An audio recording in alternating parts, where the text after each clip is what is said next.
When we immigrated 5 years ago, we realized very fast that it's very hard to find a really good sourdough bread, and we missed it. We missed it immediately.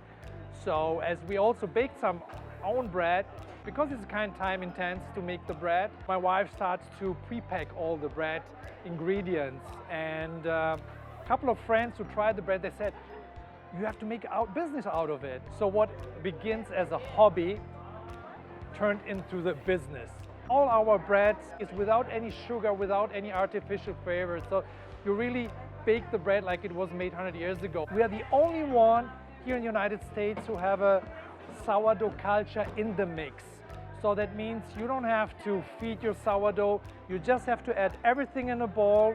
You add the water and then you reactivate the sourdough culture. That's the reason why we put it on the box. Just add water. Very simple to make it and very fast.